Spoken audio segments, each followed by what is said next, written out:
नमस्कार मित्रों, दोस्तों, गरुड़ पुराण के अनुसार अकाल या आकस्मिक मृत्यु होने पर आत्मा संसार में तब तक भटकती है जब तक वह प्रकृति यानी भगवान के द्वारा निर्धारित अपनी जीवन चक्र को पूरा नहीं कर लेती। जबकि कुछ आत्माएं ऐसे भी होते हैं जो किसी अधूरी इच्छा या सिर्फ परिवार मोह के कारण यमलोक की यात्रा तय नहीं कर पाते।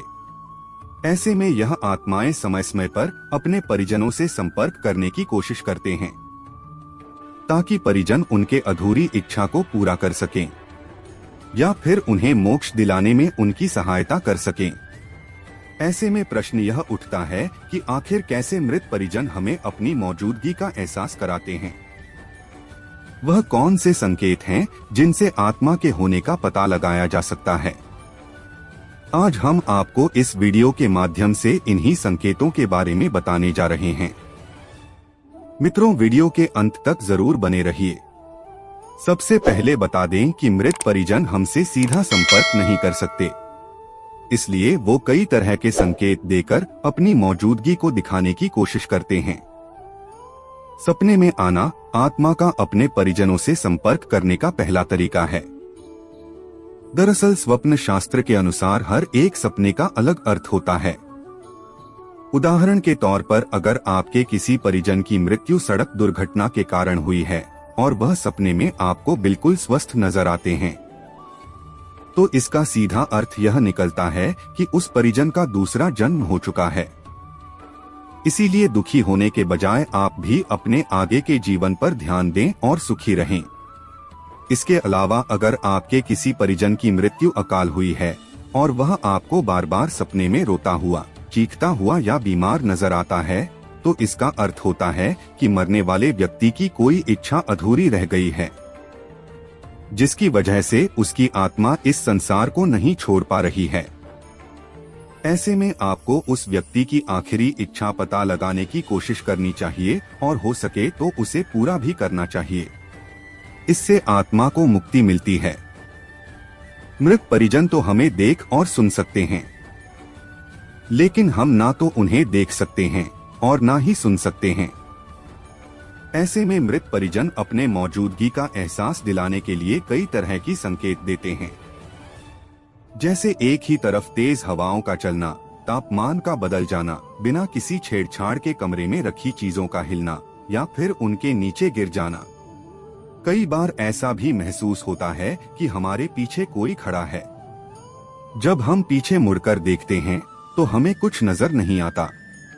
यह भी एक तरीका है। यह सब मृत परिजन अपनी मौजूदगी का एहसास दिलाने की कोशिश करते हैं। गरुड़ पुराण में बताया गया है कि मृत आत्मा सिर्फ अपने चहेतों को ही अपना एहसास करा सकती है। जब आत्मा बहुत दुखी होती है तो वह जोर जोर से चिल्लाते हैं, हमारा नाम पुकारते हैं, और इसका असर यह होता है कि आत्मा जिससे संपर्क करना चाहती है उसे ऐसा आभास होता है कि किसी ने उसका नाम पुकारा है। अगर आपके साथ भी ऐसा बार बार होता है या हो रहा है तो हो सकता है कि आपको कोई मृत परिजन संपर्क करना चाहता है।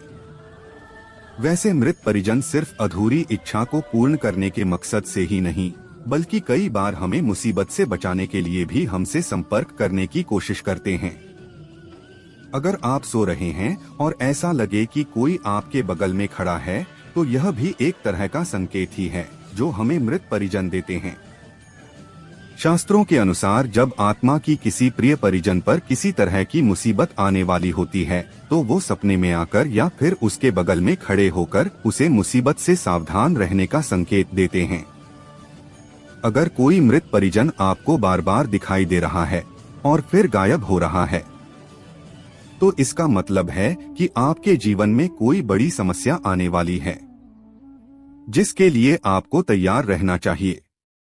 वहीं दूसरी तरफ गरुड़ पुराण में इस बात का उल्लेख देखने को मिलता है कि मृत परिजनों को जब आप बहुत ज्यादा याद करते हैं, उनके बारे में सोचते हैं, तो वह आपकी ओर ज्यादा आकर्षित होते हैं और आपके आसपास भटकने लगते हैं।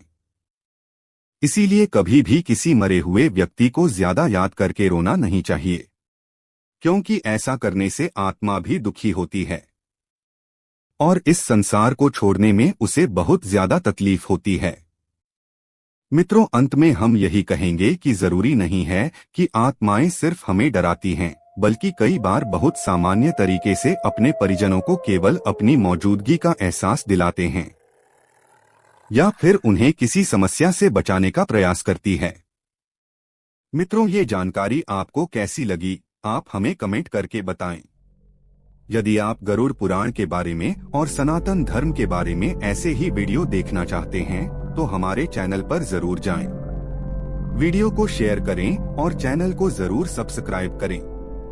मिलते हैं अगले वीडियो में किसी नई जानकारी के साथ। नमस्कार।